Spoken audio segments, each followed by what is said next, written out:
2008년 리먼 사태 때 제가 26살이었는데 제 친구가 이제 대기업 들어가서 주식을 그때 바로 시작했거든요. 엄청 한국 주식이 싸다는 거예요. 저도 그때 영업사원 할 때니까 야, 주식을 좀 해봐 이랬는데 관심 하나도 없었어요. 솔직히 말해서 너무 위험하다고 생각했고, 그때 당시만 해도 주식한다고 하면 거의 패가망신한다고 그런 사회적 분위기가 많았습니다. 저희 외삼촌도 주식으로 돈을 못 버셨는데 뭐 강남에서 지금 뭐 잘 살고 계시지만, 그때는 사실 관심이 없었고, 제 친구가 이제 리만 브라더스 사태 터지고 나서 그때 이후로 한 1년 6, 7개월 뒤에 이게 나스닥이 전고점 돌파하고 막 미친 듯이 갔거든요. 그래가지고 돈을 꽤 잘 벌더라고, 20대인데. 그래서 부럽긴 했어도 이거는 내 길이 아니니까 그냥 내가 하는 이 일이나 열심히 하자, 내 몸값을 많이 올리자, 거기에 되게 많이 집중했던 시기였어요. 그래서 2008년도 리먼 사태 지나고 나서 하여튼 되게 좋았습니다, 시장이. 근데 저는 뭐 그때는 그냥 일반 했으니까 시간이 많이 흘러서 아무튼 뭐 그때 당시가 몇 년 지나가지고 바이오장이 왔었어요. 바이오, HLB 막 이런 애들 끝도 없이 올라가는 장이 왔는데, 이제 제 후배가 HLB로 거의 인생을 거의 바꿀 그 위치까지 갔었던 상황이 있었는데, 가슴이 되게 답답한 거야. 야, 어떻게 이렇게 나는 뒤처지고 있고 많은 친구들 그리고 내 후배 주식 투자로 이렇게 잘 나가고 있지? 그러다가 이제 관심을 좀 가지면서 뭐 어찌됐든 그러면서 이제 비트코인을 만난 건데, 중요한 건 뭐냐면은 이제 비트코인을 만났어도 저는 그냥 고점에서 만났잖아요. 그때마다 이제 내가 매수를 하니까 나는 올라갈 것이다 라고 생각만 하잖아요. 매수한 입장에서는 당연히 폭등하길 바라잖아요. 그죠?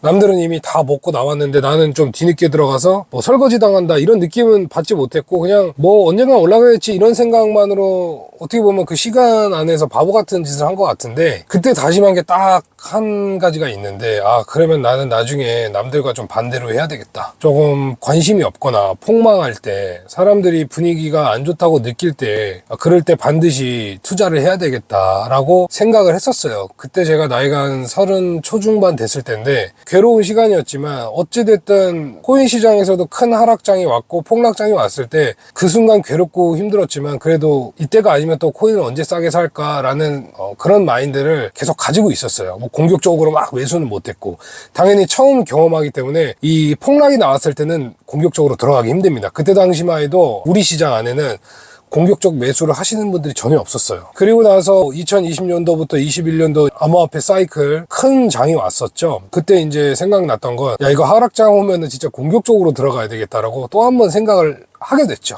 그리고 2022년도에 이제 폭락장이 오면서 그때를 떠올리면서 공격적으로 진짜 한번 가보자 해서 나름 공격적으로 투자를 했는데 손이 떨리더라고, 솔직히 말해서. 처음 나도 그 폭락장에서 매수를 공격적으로 해보니까 잠이 잘 안 오고 좀 불안불안한 마음이 컸어요. 근데 이게 결과론적으로 시장에서 좀 성공하신 분들 이야기를 많이 들어보면, 그렇게 막 고통스럽고 내가 조금 잠을 못 자는 그런 상황, 그리고 신경이 예민해지는 순간에 공격적 매수를 하고 나서 그런 순간들이 다 경험을 하시는 거더라고. 당연히 여러분들 시드가 작든 크든 간에 돈이 들어가면은 상당히 괴롭습니다. 그리고 이게 언제 오를지 모르기 때문에 더 힘든 거죠. 어찌됐든 남들과는 반대로 하기 위해서 그 행동을 했고, 매수를 하면서 이제 많은 사람들한테 사실은 손가락질 받았죠. 주변에서도, 아니면은 유튜브 댓글도 그렇게 좋지는 않았던 것 같고. 근데 지나고 나서 보니까 결국에는 좀 좋았던 것 같아요. 그러면은 2024년도를 우리가 조금 대응을 하고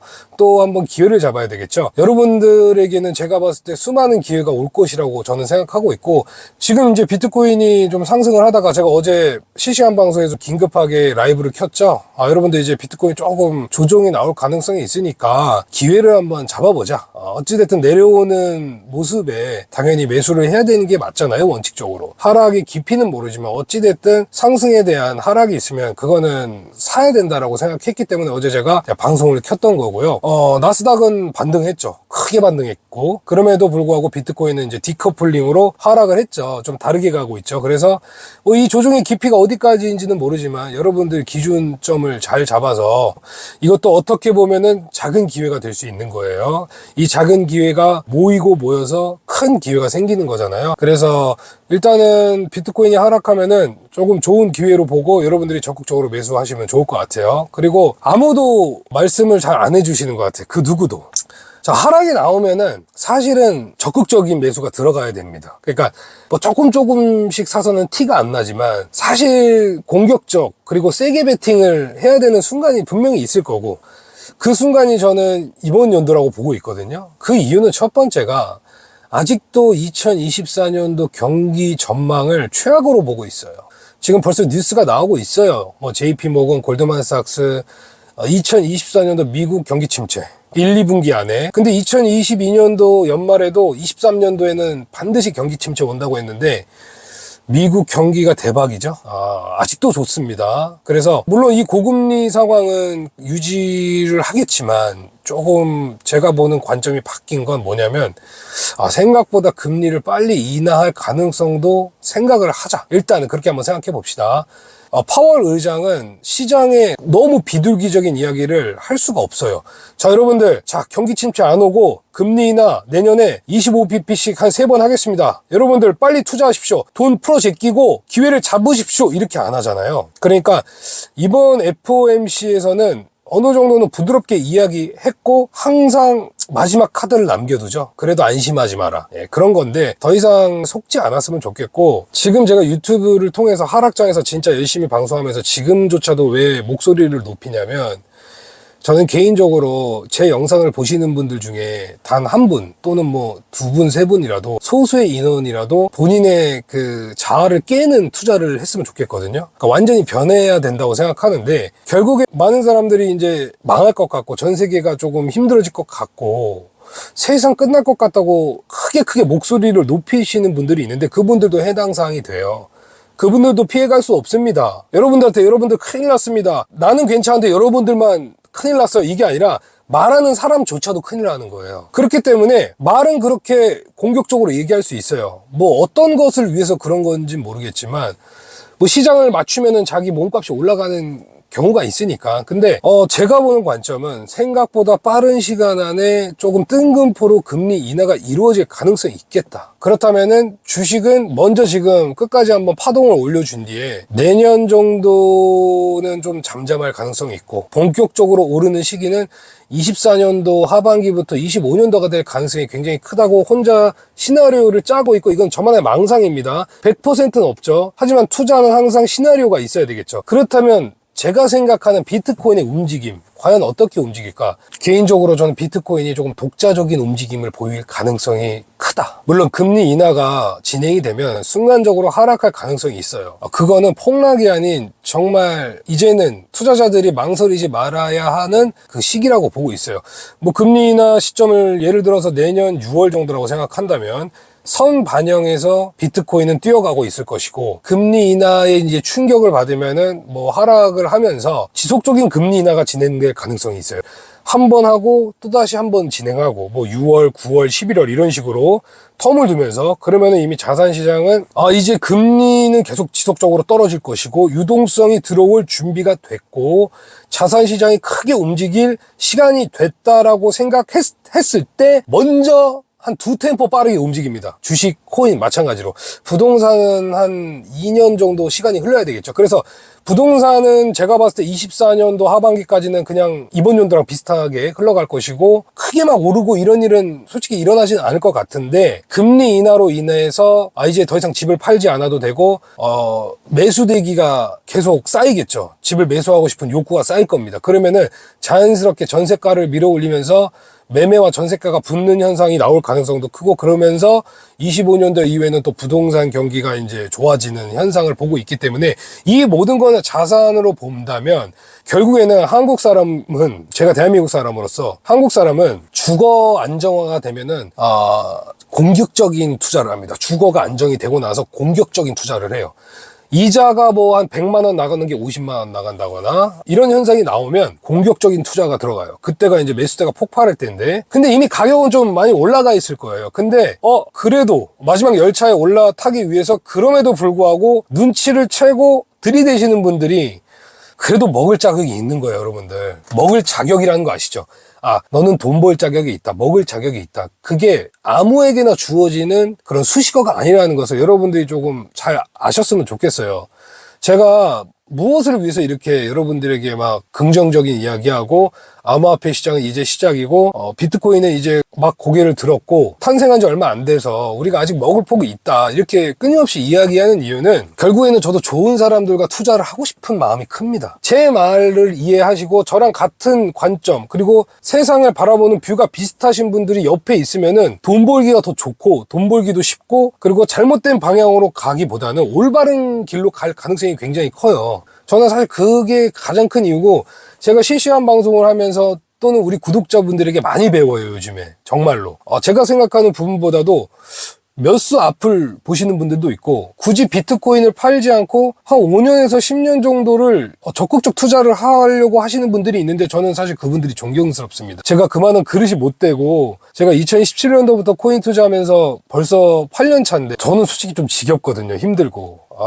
저도 제 생활에 많이 집중하고 싶고 수익 실현을 통해서 투자를 좀 쉬고 싶은 마음이 되게 커요. 그게 이제 제가 생각하는 비트코인의 최고점이 나오면 거기서 이제 시장을 좀 떠나서 1년, 2년 정도 장을 지켜보다가 비트코인이 정말 또 우리에게 기회를 준다면 아직도 개미가 먹을 폭이 많다면 저는 여러분들과 또다시 투자를 하겠죠. 그리고 여지껏 제가 시장에서 많은 사람을 만나면서 저도 잘못된 생각을 많이 했고 그리고 내가 생각하는 시장이 무조건 맞다라고 생각했던 적도 많고 경솔했던 시간도 많고 아무튼 잘못된 투자 방향으로 갔던 시간이 한 4, 5년 정도 그렇게 투자를 했던 것 같아요. 2017년도부터 18, 19, 20년도까지도 사실 제 자신조차도 믿지 못했고 그런데 어느덧 2023년도 이제 24년도가 됐는데 이제는 저도 정말 많이 변하고 싶습니다. 제가 제 인생에서 지금 딱 한 가지 변한 게 어떤 거냐면 이런 경험을 여러분들도 하셨을 거라고 보고 있는데 저는 이제 남의 말을 잘 안 듣고요. 그리고 나를 욕하는 사람에게 별로 에너지를 쏟지 않고 별로 신경도 안 쓰이고 나쁘게 보는 사람도 저는 나쁘게 안 보고 그냥 그렇구나 뭐 어떡하겠냐 이렇게 좀 변했거든요. 이게 2022년에 변했어요. 그러니까 얼마 안 됐어요. 저도 한 1년 7, 8개월 정도 제 삶이 좀 변한 것 같아요. 그렇게 되고 싶었고 왜냐면 돈을 벌어야 되니까. 돈을 번 사람은 다르더라고 항상. 그래서 이번에도 정말 이 마음을 끝까지 끌고 가고 싶고 여러분들과 남은 기간 동안 저는 항상 이 모습을 유지할 수 있도록 노력할 거고 제가 조금 변하는 모습이 보여주면 따끔한 충고 한마디씩 부탁드리겠습니다. 그리고 어쨌든 지금까지는 제가 생각한 흐름대로는 잘 가고 있다고 생각하고 있고 한번 하락장을 크게 경험하고 나니까 이게 우리가 생각하는 폭락이 진짜 올까라는 또 이상한 생각이 들기 시작했어요. 이거 폭락이 올까? 꼭 이렇게 생각하면은 폭락이 와. 그러니까 미리 매수할 수가 있다는 거지. 그러니까 이거 폭락이 안 올 것 같으니까 그냥 지금 왕창 사버리자 이런 생각을 되게 많이 하고 있어요. 저도 지금 나머지 시드를 한 20, 30%는 지금 갖고 있는데 내가 생각한 것보다 비트코인이 조금 고점에서 하락이 나와서 그 조정도 크지 않으면 이 나머지 현금조차도 쓰지 못하고 그냥 버스가 지나가게 되는 거잖아요. 그러니까 열차가 출발한 건데 그러니까 저도 요즘에 그런 생각 많이 합니다. 비트코인이 25,000, 24,000 달러가 엊그제 같은데 왜 그때 더 조금씩 더 안 사고 이제 와서 나도 또 이런 생각을 하고 있을까? 정말 시장은 힘들고 알다가도 모르겠습니다. 그러니까 인간이 기계적인 사고방식을 못 갖고 로봇가 아니잖아요. 감정의 동물이고 욕심이 많잖아요. 우리가 저 역시 욕심 없겠습니까? 제가 무엇을 위해서 이렇게 유튜브를 열심히 하고 코인을 사 모으고 제가 하는 일을 왜 이렇게 미친 듯이 하겠습니까? 그 이유는 정말 돈을 많이 벌고 싶은 욕구 딱 한 가지 마음이고 이제 나이가 50, 60이 될 텐데 그 50, 60 가서 지금만큼 열심히 못할 것 같다는 거예요. 그러니까 몸도 안 따라줄 것 같고 투자 시장을 바라보는 마인드가 조금 떨어질 것 같고 그런 거예요. 나이 먹으면 먹을수록. 지금이 뭔가 제 인생에서 제가 한번 화이팅 할 수 있고 열심히 할 수 있는 전성기를 맞이할 수 있는 길목 앞에 있다고 생각하니까 더욱더 열심히 하고 코인 시장에 대해서 여러분들에게 올바른 이야기를 해드릴 수 있도록 하루하루 많은 고민하고 있습니다. 제가 컨텐츠 방송이나 실시간 방송에서 말씀드리는 내용은 그냥 머릿속에서 갑자기 생각나서 이야기하는 게 아니라 진짜 많은 고민을 하고 그것을 요약해서 말씀드리는 거예요. 그래서 결론이 뭐냐면 말이 길었는데 여러분들 죄송합니다. 죄송해요. 제 영상이 짧다고 컨텐츠 방송도 조금 아무 말이라도 씹으리면서 길게 찍어달라고 하셔가지고 지금 저 혼자 모노드라마 찍은 것 같은데 정말 죄송하고요. 결론이 뭐냐면 빨리 깨우치자. 그리고 뭐 부채 폭탄, 뭐 빚이 많고, 뭐 한국도 부채 폭탄이고 미국도 뭐 부채가 많고 이런 것들을 신경 쓰지 마시고, 이제 여러분들 미국 경제 지표 안 보죠, 잘? 저도 잘 안 봅니다. 어제 어떤 게 나왔는지도 모르고 이번 주에 뭐가 나올지도 모르고 아무것도 모르고요. 부채는 여러분들 자본주의의 꽃이고요. 부채는 영원히 늘어납니다. 부채 없이는 부자 못 된다고 생각하고 있어요. 내 능력이 된다면 부채는 고마운 겁니다. 내가 한 달에 1,000만 원, 2,000만 원 버는데 부채가 있으면 고마운 거죠. 그 부채를 이용해서 자산을 늘릴 수 있다면 그것마저도 너무 고마운 거고, 솔직히 말해서 부채를 사용해서 투자하는 사람이 많이 없습니다. 그래서 많은 사람이 부자가 안 되는 거고요.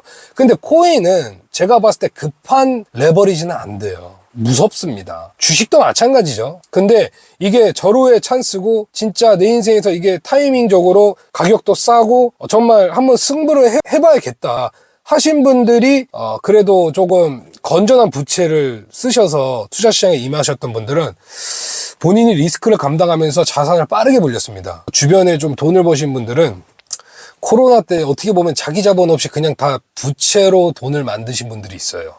그러니까 자기 자본 없이. 예. 내 돈은 별로 들어가지도 않은 채 은행 대출, 그리고 주식을 넣고 주식에서 신용 대출, 부동산도 마찬가지로 규제가 없을 때 그렇게 해서 자산을 불린 사람들을 손가락질했죠. 그리고 그 사람들은 반드시 망할 거라고 언론에서 떠들어댔지만 그분들은 부자가 됐습니다. 그게 얼마 전이었어요. 그게 코로나 딱 3년 전에. 여러분들 주변에 잘 된 사람 꽤 많죠, 요즘에. 그리고 한 달에 뭐 500만 원, 1000만 원 버는 사람도 많아졌고, 이게 화폐 가치가 쓰레기가 된 겁니다. 10년 전 500만 원, 그리고 지금의 500만 원은 완전히 값어치가 다르고, 개인적으로 3년 전에 500만 원과 지금의 500만 원도 저는 완전히 값어치가 달라졌다고 생각합니다.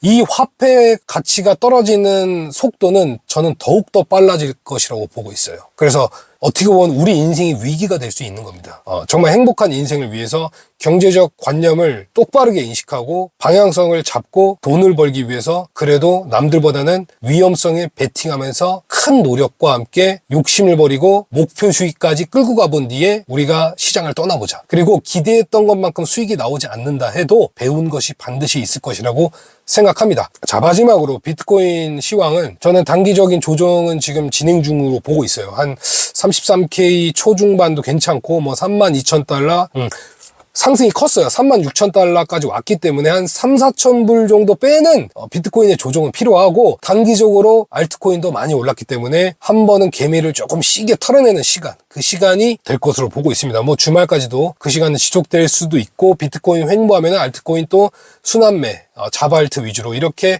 계속 흘러갈 것으로 보고 있습니다, 여러분들. 자, 즐거운 주말 보내시고요. 오늘 불타는 금요일인데 화이팅 하세요. 감사합니다.